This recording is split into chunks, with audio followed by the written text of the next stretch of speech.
jákèjádò àgbáyé tó bọ̀ wá síbi rálì yìí wípé ká pàdé lọ́jọ́rú ogúnjọ́ oṣù kẹsàn-án ní rally location 78 UN General Assembly 405 West 45 Street New York City New York 10017 fún ẹ̀kúnrẹ́rẹ́ àlàyé síwájú sí i tàbí fún ọ̀kan ọ̀jọ̀gbọ́n ìbéèrè tẹ́ bá ní kàn sí wa látòrí èyíkéyìí wẹ́bsáìtì yìí www.megarally.org tàbí www.yorubaworldmedia.com ó sì lè jẹ́ www.ysdm.org. bákan náà ni ẹ lè pè tàbí kẹ́ fi àtẹ̀jíṣẹ́ sọwọ́ sí Prophet Ayọ̀délé Olúmúlolúwa lórí +1 803 846 1116 Mrs. Jùmọ̀kẹ́ Ògúnléyẹ lórí +1 347 703 7819 Dr. Sabi lórí +447 440 715 542 Mr. Gani Alágbàlá lórí +1 713 875 3339 Koiki Media lórí +447 594 050 979 Ìyálóde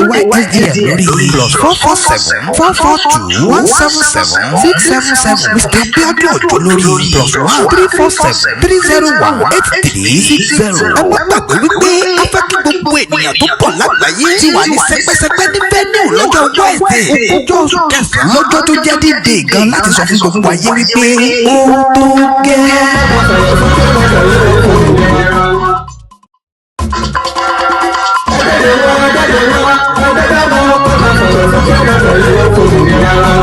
Yorùbá wà lọ̀rọ̀ ìkà pátápátá la sì ń lọ́gbọ̀n ẹ̀tàn tantan sétí ọmọ aládé gbogbo nígbàgbọ́ wípé bẹ́ẹ̀ ṣe ń gbọ́ lẹ́yìn náà máa sọ fún àwọn ìyókù kárí ilé kárí òkun tí gbogbo wọn sì gbéjú pèsè síbi ìwọ́de àlágbá yamuyamu àwùjá tó ń bọ̀ lórílẹ̀‐èdè Amẹ́ríkà yìí Yorùbá Nation Diaspora Mega Rally in alliance with Yorùbá World Media àti Yorùbá Nation Self-Determination àpọ̀dọ̀ kan ṣàgbékalẹ̀ New York Super Mega Rally ọjọ́ mẹ́ta gbáko ló máa fi wáyé bẹ̀rẹ̀ látọjọ́ Ìṣẹ́gun Tuesday ọjọ́ kọkàndínlógún oṣù kẹsàn-án títí di ọjọ́bọ̀ Thursday ọjọ́ kọkànlélógún oṣù kẹsàn-án bákan náà látago méje òwúrọ̀ títí di agogo mẹ́rin ìrọ̀lẹ́ New York Times láti máa péjú pésẹ̀ gbóhùn sókè rárá fáyé gbọ́ wípé ó tó gẹ́ Yorùbá Self-Determination is our right Yorùbá fẹ́ dádúró a fẹ́ kúrò lọ́wọ́ ẹ̀tàn a fẹ́ kúrò nínú ìnira orílẹ̀-èdè Nàìjà kí a sì ń rọ gbogbo àwọn èèyàn wa jákèjádò àgbáyé tó bọ̀ wá síbi rálì yìí wípé ká pàdé lọ́jọ́rú ogúnjọ́ oṣù kẹsàn-án ní rally location 78 UN General Assembly 405 West 45 Street New York City New York 10017 fún ẹ̀kúnrẹ́rẹ́ àlàyé síwájú sí i tàbí fún ọ̀kan ọ̀jọ̀gbọ́n ìbéèrè tẹ́ bá ní kàn sí wa látòrí èyíkéyìí wẹ́bsáìtì yìí www.megarally.org tàbí www. All right, I must switch the broadcast for you to continue to watch any Latin sorry the backup YouTube channel. I'm disconnect a link. So that is where we are streaming from. Olayomi Koiki Media. I'm disconnect from that as well. So the program now links to the YouTube channel. At the same channel, sorry, so if you still want to continue to watch and listen to the Starr Radio UK morning show that I'm going to be joining now, join Walori link it afisino comment section. Mo kí gbogbo ẹ̀yin tí ẹ ti darapọ̀ mọ́ wa link yẹn ni mo ti post yẹn fún ẹ̀yin tẹ́ ń gbọ́ wa lọ́wọ́. So I'm gonna disconnect it. I will leave the TikTok and also the Instagram. Thank you so much. Apart the Lori Starr Radio, Tabashiton Lori Starr Radio, we come back and we have more conversation. I switch on Koiki Media Pada. Thank you so much. So now I'm gonna stop this broadcast here, and then we will just leave the Facebook and the other platforms. So now let's switch everything to the Starr Radio. Wake me up in the morning. Wow, the goodness of God.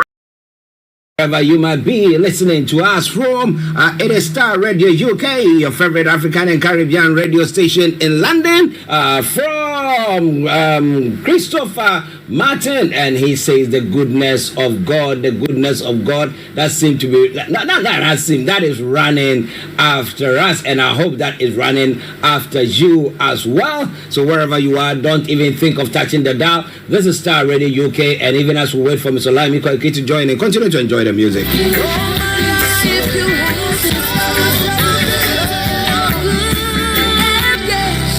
Every breath that I make.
running after, it's running after me.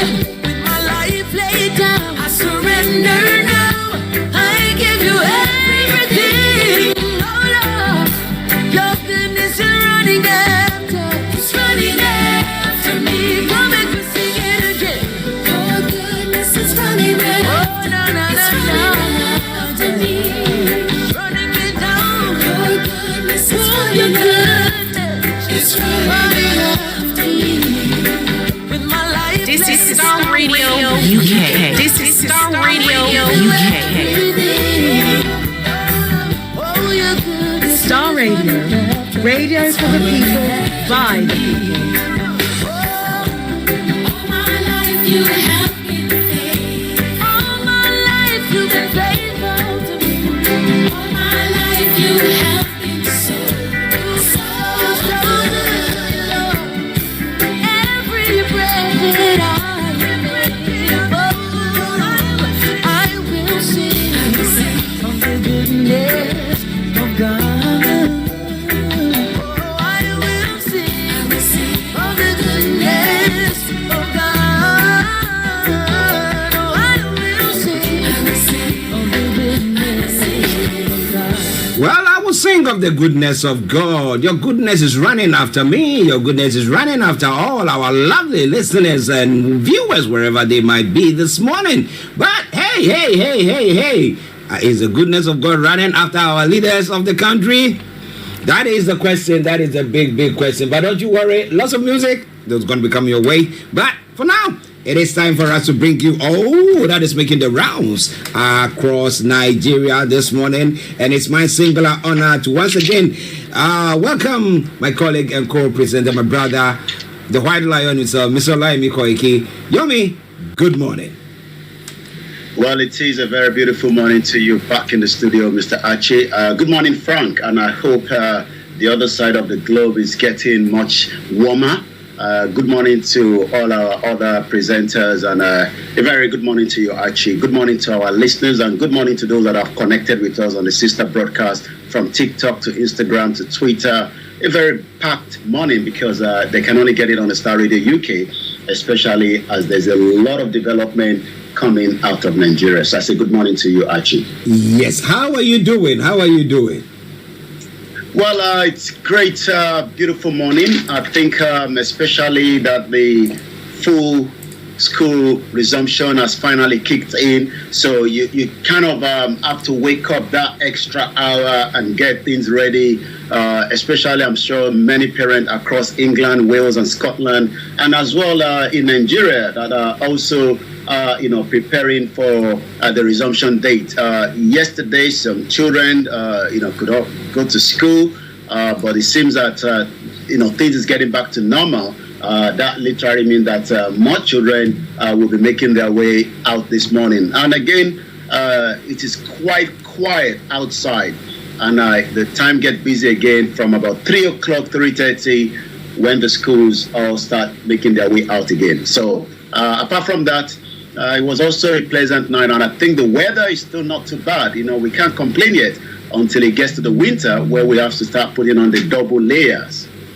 Well, until then, those of you who like the hot weather, enjoy it too. Those of us who don't like hot weather, let us suffer a bit. Our time is coming, right? Listen to Starr Radio. Okay, Mr. Olayomi Koiki in our North London studios. I'm actually here in the South studios. And we're bringing you everything that you need to know when it comes to Nigeria. Now, Anthony Dedeji, good morning to you once again. And thanks for all the hearts and thumbs up and prayers. Yes, same to you. And we pray on this platform, Nigeria will not happen to you. Now, yesterday, whilst we were on air, I didn't get the latter part of our discussions. Then we had information coming through that the first judgment from the election tribunal, is going to be taking place tomorrow, the 6th of September. Now, we knew that the president was supposed to leave the country for the G20 summit. However, I don't know what was happening, but he decided to have a security a top security meeting, whole national security meeting before he goes. Now, during the course of the program as well, we did touch on what the DSS was saying, that there is an alleged, or they've uncovered a plot where there's going to be whatever was going to happen. We're not very sure of whatever thing that is going on at all. So The president, I was asking myself the question whilst we were getting ourselves ready this morning. Why should he travel at this time where there's a tendency that his presidency could be affected by the verdict that comes from the court? So why doesn't he stay at home and let maybe Shatima go in his stead? Why doesn't he? Is it sure? Or maybe the judges have told him, look, feel free, we cleared you. So exactly. So there's so much that people are worried about now with everything that has gone on. Yomi, tell us more. Well, where do we start? The question of, let's start from the presidential spokesperson. A jury says that there's nothing to be concerned about, there's nothing to be worried about. The presidency will continue just as it has started after the election concluded and the result was announced by INEC. Let's go into it again. Yes, just less than few hours before the president was flying out to India, it seems that the only people that he can give assurance that he wants to come back in a country that doesn't have anarchy, violent protest at the security, operatives. And the meeting was closed door. Nobody knows what was discussed, but we can have a bit of understanding that it seems that the DSS has now uncovered a plot. My question with the DSS is that they've not been able to tell us those behind this plot, as against how Dr. Chief Igbo's house was invaded, due to information that he was stockpiling arms to destabilize the country, and they were quickly able to raid that. But the DSS is not doing that this time around. What they are actually doing is the other way around. Meanwhile, the DSS has identified the ringleaders of the plot, as well as sustained monitoring around them. That I'm not sure what does that mean. Do we leave those people that are going to create anarchy, chaos, violence while the president is not around? Or will they be able to be curtailed? The question is, in 24 hours, Nigerians will be preparing to get the verdict from the tribunal. That could not have stopped Tinubu, because the president wanted to showcase, that he's in charge, as, sending Shetima to Indian was not in the best interest, probably, especially as those investors would love to speak to the president and not the vice president. And when you look at what members of the groups of organized private sector of Nigeria have actually told President Bola Tinubu to seize the occasion of the G20 summit holding in India to woo foreign investors to the country. Foreign investors will have to wait after the decision from the election tribunal. It seems as much as the election tribunal will give their verdict, whether we like it or not, but it's also like Femi Falana, the senior advocate of Nigeria, is saying that that is not the final. You might want to approach the Supreme Court if you're not satisfied with whatever the outcome. The question is, are we talking to Nigerians that might probably be on the street, protesting, creating violence, or are we talking to those presidential aspirants? We're talking about Atiku and Peter Obi, to be able to curtail and control their followers and supporters, or would the same apply if Tinubu has to now accept his fate that the election was not won and there might be a rerun, or he might actually forfeit his role as the president? He might have the opportunity to come back just with the last aircraft from India. That is if the election does not favor him. Well, if the election does not, the results from the tribunal does not favor him. But I'm looking at the boldness that he has departed the country to India. Now, every leader with such a verdict that's going to come out, that may or may not, unless you have an influence on it, unless you've been given a preview of what exactly the outcome is going to be, you wouldn't feel secured enough to say, I've left the land and I'm going to negotiate whatever. And then, because there could be serious chaos in Nigeria if the verdict goes, various way, whatever way, if the people, the supporters of the opposition decide, no, we don't agree with this, because with that and that and that and that, we think that it should have gone into our favor, and we will have them, rioting. And it could be that the APC supporters, if it says that, there should be a reround, that they think that the election wasn't free and fair, there could be all sorts. So I don't think, I'm of the view that maybe Tinubu has got a sneak view of what is going to actually be read to the general public. Yomi?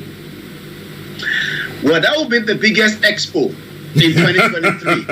It's not new that Nigerians are used or are familiar with expo, from the university to the secondary school. I'm not too sure whether the primary school has already started such, but I remember that when I was completing my, West African examination known as WAEC, while some of us are in the classroom, some already knows that the question, and you wonder how. It's because of the same corruption.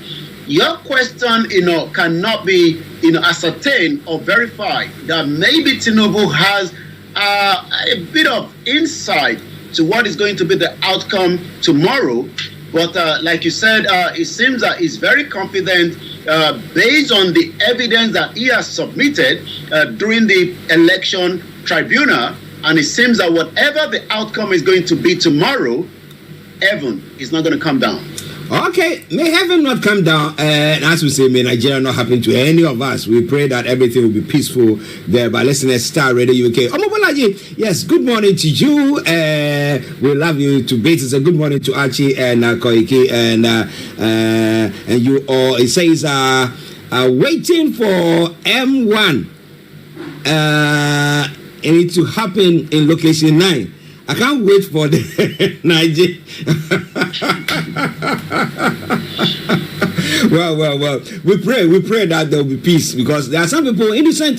Majority of Nigerians are innocent, just going about their duty just to earn little money to fend for their families. So can you just imagine if something bad or untoward happens to them? We would not want that to happen. So let's keep fingers and everything crossed, hoping and praying that things will pan out well, whatever the outcome is. Well, but we've had the DSS's statement.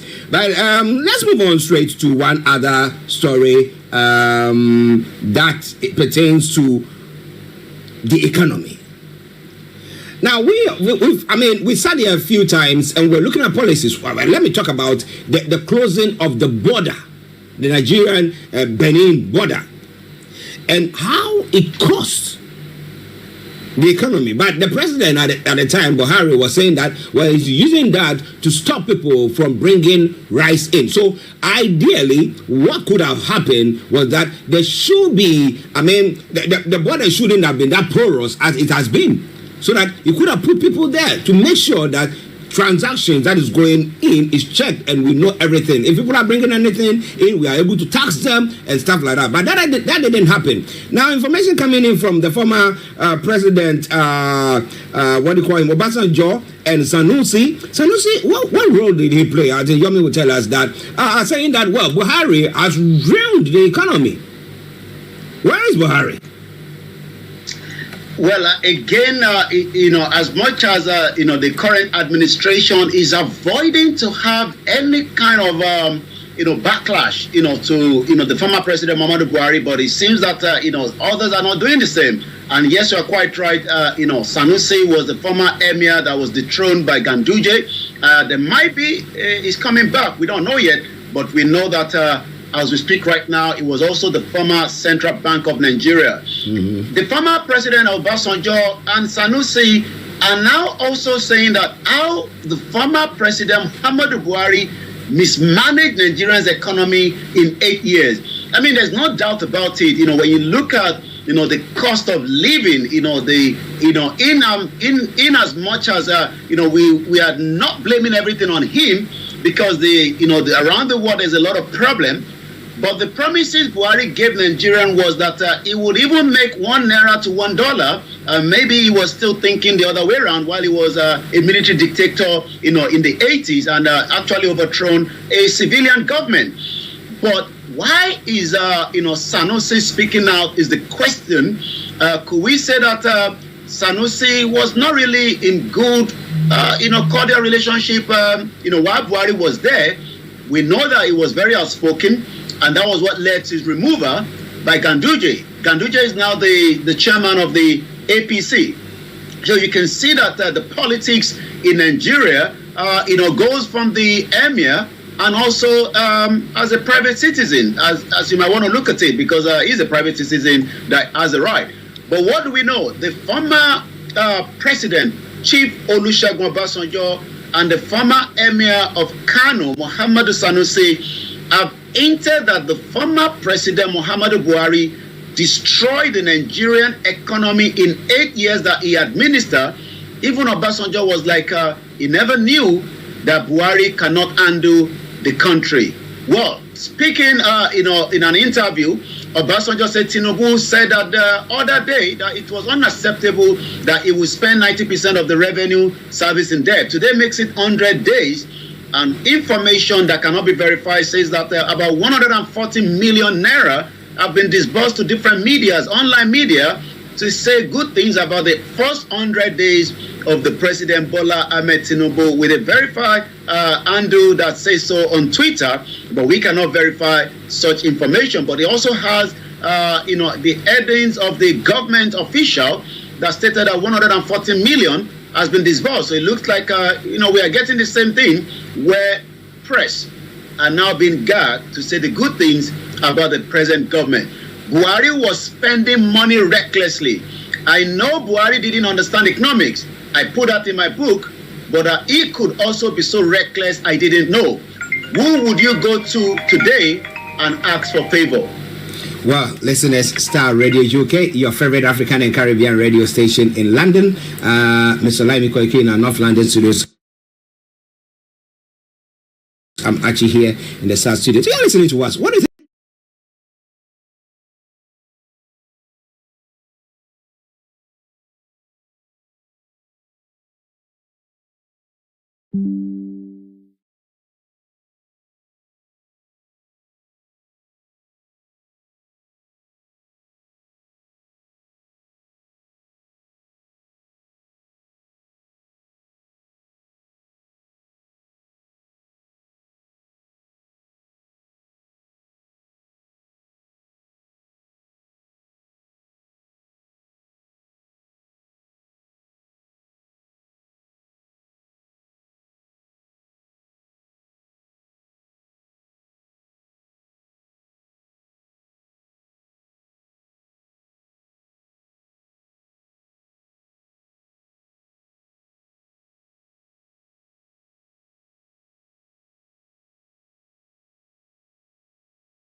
It is your favorite African and Caribbean radio station in London. What do you think about all that is going on? We want you to share your take with us. Okay? Now let's move on straight to one story that has made the headlines. Nnamdi Kanu commending the House of Reps committee for demanding his unconditional release. Now, we've had a whole court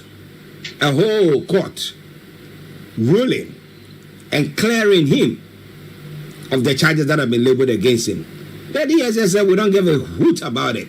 So what will a mere House of Reps committee verdict or statement make? What difference can that make? Can they sanction or session the DSS at all? Well, the DSS is an institution that have now become so powerful that doesn't respect the Constitution, doesn't respect the judiciary, and it seems that they are just playing whatever they think they can. But like you said, Nnamdi Kanu that was kidnapped and renditioned back to Nigeria when the former president Muhammadu Buhari was there. it now seems that some committee, from the southeast, is also trying to see if they can do whatever magic. We know that some governors have spoken on his behalf. We know that some senator had the privilege, a governor had the privilege to visit him at the DSS custody, but Showore was not allowed to. But the question is, will the DSS ever listen to anyone, even if they're not listening to the court as well? That is bringing the pressure on the ground. And as we can say again, the Simon Ekpa, the government in exile, have now said from the 18th, there will be another 3 weeks, lockdown, but that will be different from, a total lockdown. This is to target, the state, government officials. How do I mean by that? This curfew will start from 6 a.m. to 12 p.m. And you can tell that, if the state is paralyzed for that period, you can hardly do anything. But this is going to be starting from the 18th of September on the condition if Nnamdi Kanu is not released. But what we can confirm again is the House of Reps committee are now demanding his unconditional release. There is a call for the release of the detained IPOB, was reportedly made by the chairman of the committee, Obina Agwachu, at the meeting in Abuja. We know that the House of Representatives are asking President Bola Tinubu, the lead Nigerian government, to release him from detention. Is Tinubu going to do so? We don't know yet. Tinubu is still avoiding both these two cases from Dr. Tunde Igboho and Nnamdi Kanu. But the Kanu's lawyer, who made this known again in a statement that the IPOB leader made a commendation on Monday when his legal team visited him at the Department of State Service custody in Abuja. Okay, listeners, it is Starr Radio UK. It is your favorite African and Caribbean radio station in London. If you have any comments, feel free to send them in, and I promise you one thing for sure, we are going to be looking at that. But the G20 summit is going on. Is going to go on. We have the president leaving the country yesterday. Upon everything that I've said there, and he's there to woo foreign investors. The office of the president, is it the OPS? Tells Tinubu. What are the OPS? Those who are calling for the president to woo investors in, and I've been asking the question: are we putting the cart before the horse? Because if security is not reassured or there's no peace in the country, how can you even invest there? So, various countries or various investors going to say they want to come to Nigeria to invest. The reason why the president is going to the G20 summit? Well, the OPS are the organized private sector. We know that in every country around the world, you need the private sector, to be able to employ as many of the, those citizens in the country. I was looking at the between Qatar and the UK yesterday, and when you look at the two countries in the 4 quarters to the end of Q1 of 2023. United Kingdom export of goods to Qatar has increased by 142.3%, or we can put it in figure at 2.3 billion pounds sterling in a current price, compared to the 4th quarter of the last year, while the UK export of service to Qatar increased by 71. The question is, how do the president, bring in these investors into the country? First and foremost, the judicial must be able to, protect the investors, both against the citizens on the ground and their own as well. As of today, Emirates is still finding it very difficult, to recoup back their money from the sales of ticketing in Nigeria. And that is becoming a backlash. It's affecting many Nigerians that wants to travel to Dubai or part of the United Arab Emirates. But the OPS, organized private sector, are now telling the president that the Manufacturing Association of Nigeria, Segun Ajayi Kadi, noted that while it was important for the president to address the harsh business environment in the country before looking to who investors, the G20 summit presents an opportunity for Bola Tinubu president to sell the investment potential of Nigeria's economy especially in the manufacturing sector. Okay.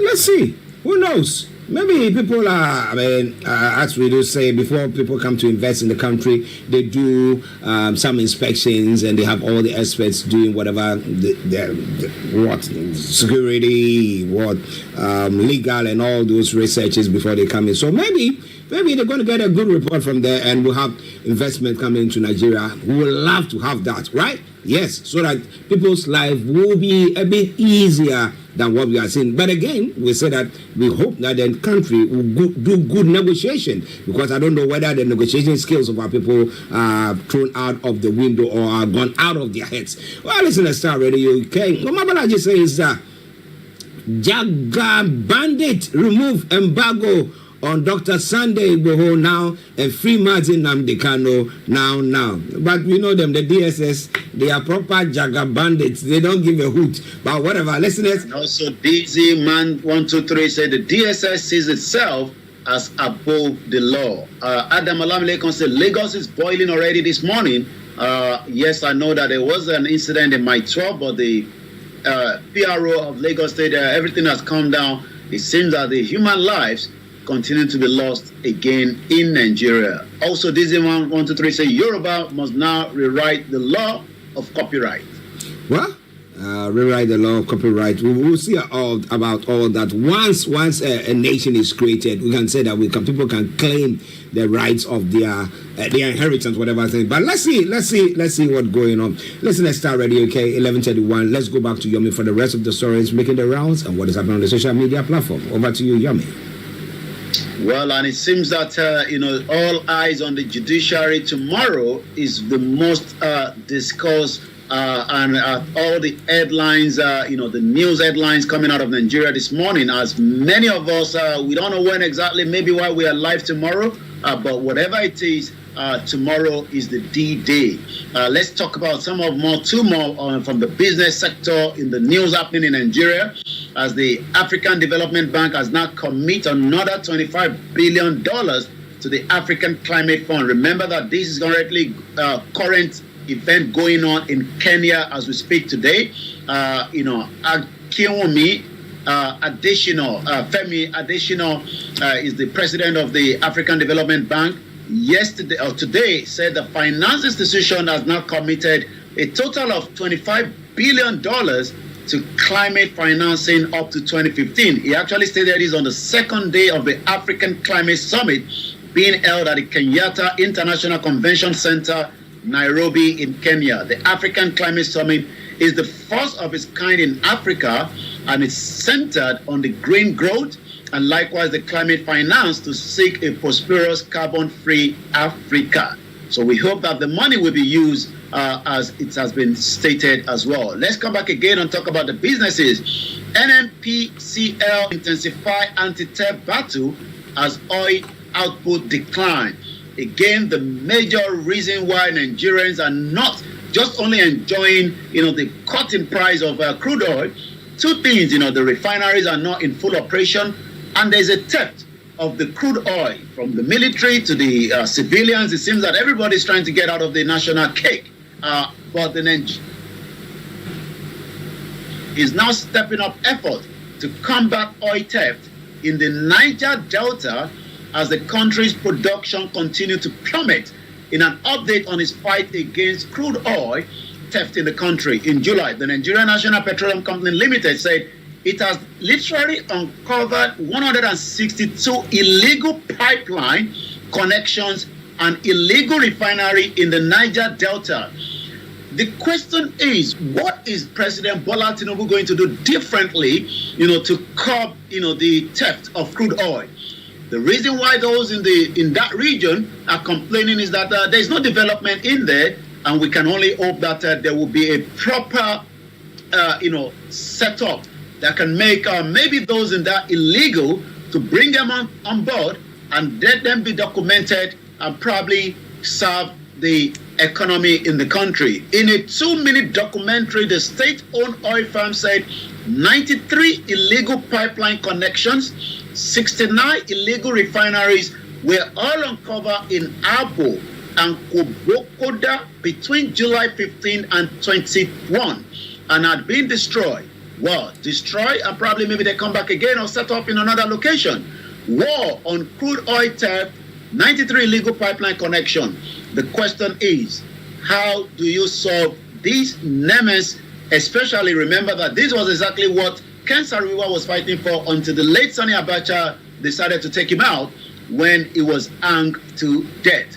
Let's talk about one more business, because if there's no business in the country, there's more problems. Mining agency is now proposed solid mineral farm won't crash. Again, federal government to engage terminal operator on a $800 million port rehabilitation. We know that most of the ports, especially the ones outside Lagos, doesn't seem to be in full operation. But it seems that the new government administration wants to touch on that. The federal government has now said it will be engaging terminal operator for the rehabilitation of the $800 million, which is about 593 billion naira, port of Apapa, Tinkan, and others. This is now coming from the new Minister of Marine and Blue Economy, Adegboyega Oyetola, the former Osun State governor that lost out to the PDP, and it seems that he's now finding his way into a ministerial position. He actually said this yesterday when he was led on a familiarization visit to Apapa and Tinkan Island Port by the Managing Director of the Nigerian Port Authority, Muhammad Bello Koko, and his management. Many Nigerians are complaining that why leave just the Lagos port working? That means that there's more pressure in Lagos, even though Babajide Sanwo-Olu, we said yesterday, has now launched the Blue Rail. Let's now go back again. Protest as NANS tackles DSS to storm Unilab tomorrow. We don't know why, but the National Association of the Nigerian Students has warned the Department of State Services not to deter the student from exercising their right to protest, saying this a universally recognized human right. Remember that the DSS is saying that we will not tolerate any kind of menace. And the reason for that, again, is when you go back to the statement that was released yesterday, the Department of the State Services hereby informed the public that it has uncovered plans by some elements in the part of the country to stage violent protests in order to discredit the federal government and the security agencies. Who are those behind it? Intelligence reports have indicated that the plotters include certain politicians without no name who are desperately mobilizing unsuspecting student leaders. So you can see that it seems that maybe the student leaders are from Unilag. We don't have evidence to that. But the University of Lagos is now already warning that tomorrow is going to be a D-Day. You can tell that tomorrow will be coming, even if anybody doesn't want it to come. Now, let's go back to what is happening on the social media this morning. Once again, this is still the finest African and Caribbean radio station in London. President Muhammadu Buhari, known as Bubu, or some say Baba. It looks like Say Baba is trending this morning on the social media, and you can tell the reason why Say Baba is trending. Even though he has left government now for the last 100 days, but it seems that his name is still dragging on the social media this morning. Why is his name dragging? It's because of the Sanusi or Obasanjo. But let's see what and how Nigerians are reacting to what has been said by Say Baba. Zem say, is this coming from you, sir? You also had a good 8 years also, and I think this person is responding back to Obasanjo. Richard said, Obasanjo was solid for 8 years. Our economy was superb. He couldn't have done more than 8 years. I was really sad when he couldn't get a third term. So you can tell that even some citizens encouraged the president like Gabon to go for the third term. Individual, this one says that Viva Dido. Economic soundness, knowledge are crucial for formulating effective economic policy. Leaders who lack economic expertise usually struggle to understand the complexity of economic system. Macro indicators and the potential consequences of the policy decisions. These can hinder the ability to develop and implement policies that promote economic growth, stability, equalitability, and development. Leaders need to make informed decisions regarding budgeting, taxation, public debt. So you can tell that many Nigerians seem to know what is happening, but this person went on to say Buhari was daft and he surrounded himself with people who were daft and corrupt. You can tell that many Nigerians only have the opportunity of the social media to get their message. Also, it seems that this government is probably doing what we can call gagging the media. We know that because yesterday, maybe it's got to do with the state level, but the AIT, also known as the Rail Power, have now been disconnected in Rivers State. Again, let's look at, as many Nigerians responding. This is another article with Obasanjo and Sanusi and more other people when it comes to responding to say baba. Well-meaning Nigerians say, I beg, rest. You are becoming annoying. You waited till the destruction is complete before coming to tell us story. If not that Tinubu will be removed soon, that is how you would have aimed till 2027 and then start telling us story. Go rest. Omar Bini say, I think it was the best and we never say anything bad about him. This independent says, a man that cares less about the people who led for 8 years without any form of empathy. And now let's say, what's is trending again?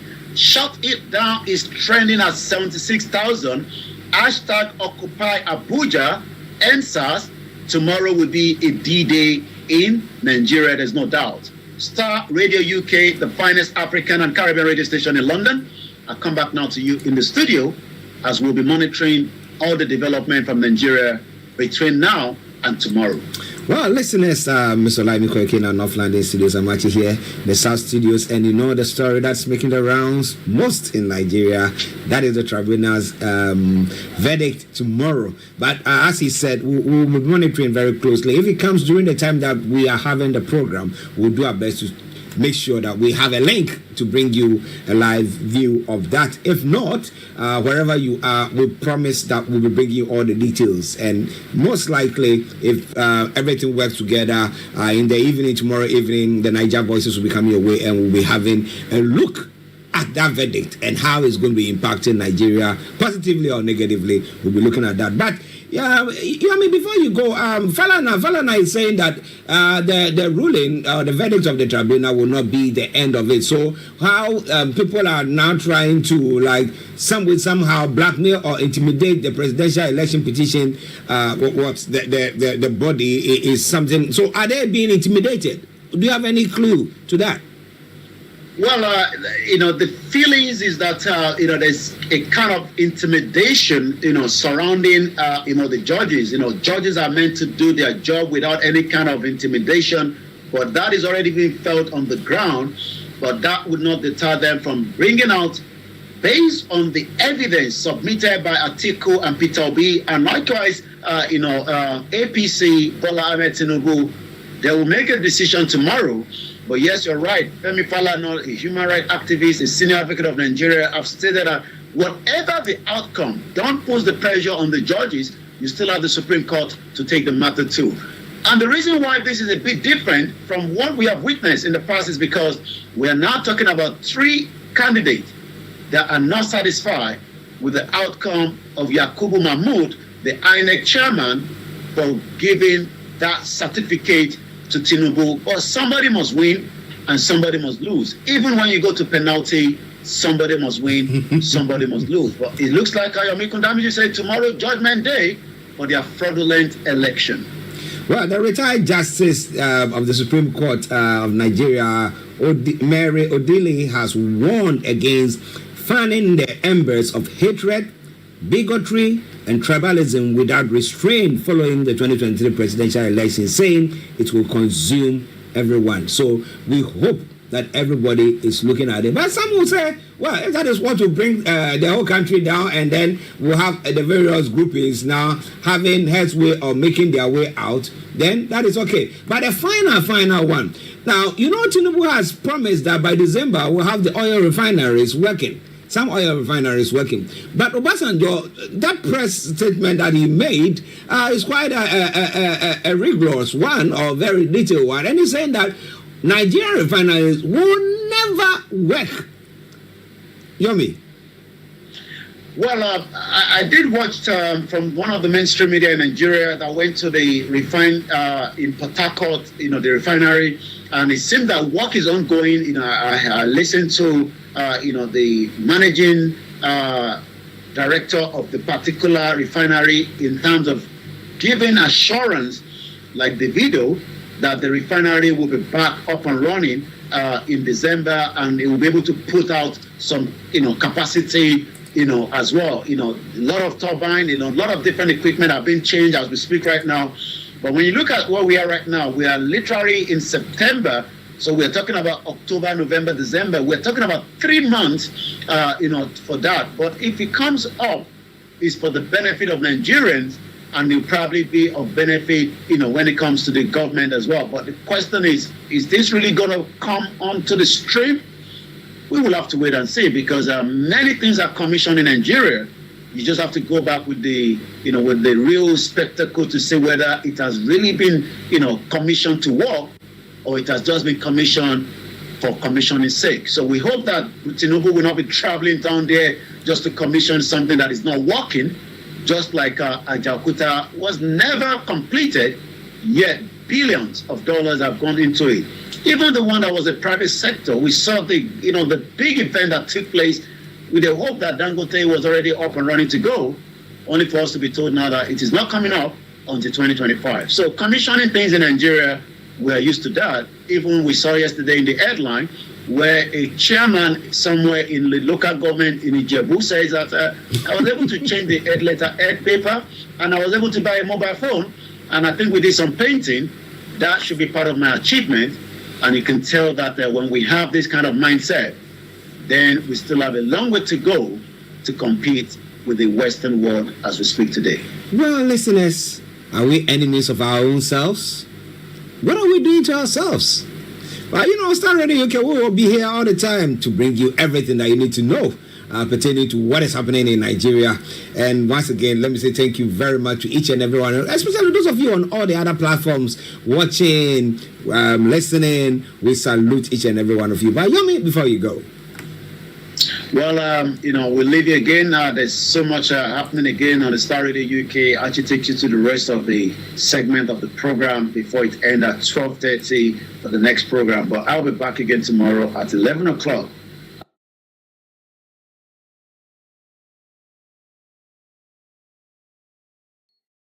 Kò sí tó ń bọ̀ tílé ọgbà, òun làwọn bàbá wa máa ń sọ. Ó ti dé tán. Ẹni tó bá ní kò ní dé, òun ló waste time rẹ̀. Tomorrow is a big day. Kí lẹ̀yin rò kó máa ṣẹlẹ̀? Some of you out there, what do you think is going to happen tomorrow? A rerun? Tinubu becomes still the president? Protests? Violent? Nobody prays for such. But again, you have to be very, very real. Àbí kí lẹ̀yin feel? Ẹ̀yin tèmi kí lẹ̀yin feel? What can you say? Tell me. What do you feel? System overrun. That's it. Nothing will happen. UG75. Nothing will happen. Nigeria. DSS. I have DSS in jà. I have security in jà. Àkómọ jáde lọ́la rẹpẹtẹ. Ara ṣe mess. Àkómọ. Gọ́ọ̀mẹ̀ntì máa kómọ síta rẹpẹtẹ lọ́la. Mímọ̀ yẹn sọgbọ́n ẹ̀. Tinubu ti sọ fún gbogbo àwọn security yẹn. Ẹni bá ṣe mess díẹ̀ pẹ̀lú wọn. Anybody do mess. Deal with them. Àbí bẹ́ẹ̀ kọ́. Deal with them whether they like it or not. Deal with them. Ìdí Tinubu sọ ni ẹ̀. So we see how it goes. Àwa wà níbí ìwà àlọ́ anywhere. Ṣòwò rárá. Yóò ẹ̀ láwọn wà. Nígbà láwọn wà. So bó bá ṣe máa jẹ́. Gbogbo àná la máa monitor lọ́la. Nothing, the same story. Alájà ìrọ̀rùn ló bá dé. Three comments yà dáadáa. ẹ̀dá close àwọn kankan díẹ̀ níbí bá pé broadcast yẹn ó wà strained. So let me close because it's using too much of my resources. Iretemi, good morning. Bàbá Ṣọlá Mighty. Ìyá mi Àmọ̀kẹ́ Adé wọ́n ní àwọn ń gba notification. Facebook mà ló ń ṣe gbogbo wàhálà yẹn. Mo tẹ̀ fi lọ sọ́fíìsì wọn mọ́sẹ̀. Ó yẹ kí n lọ sọ́fíìsì wọn tó wà ní London. I'll see. Ọlọ́run kó fún mi ṣe. Facebook ló ń ṣe gbogbo ràkàtíà yẹn.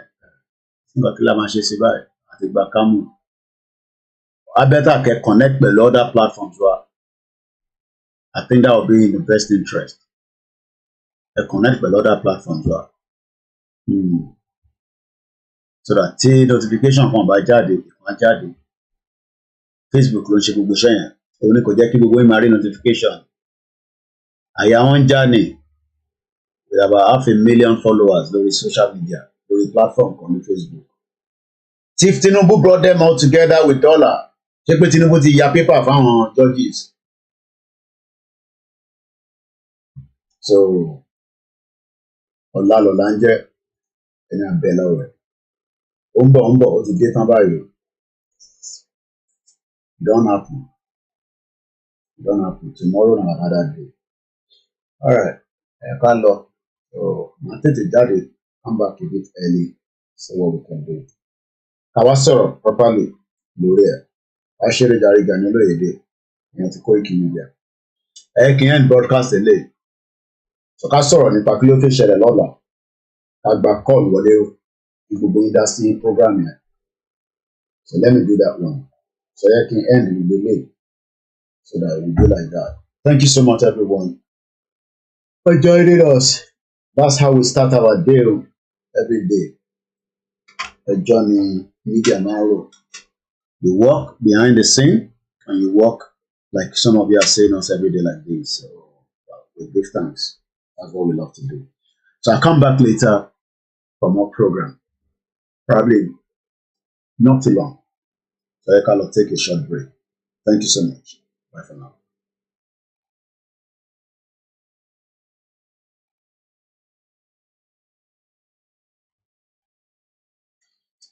Mo kí gbogbo wa lẹ́ẹ̀kan sí o. Bye for now.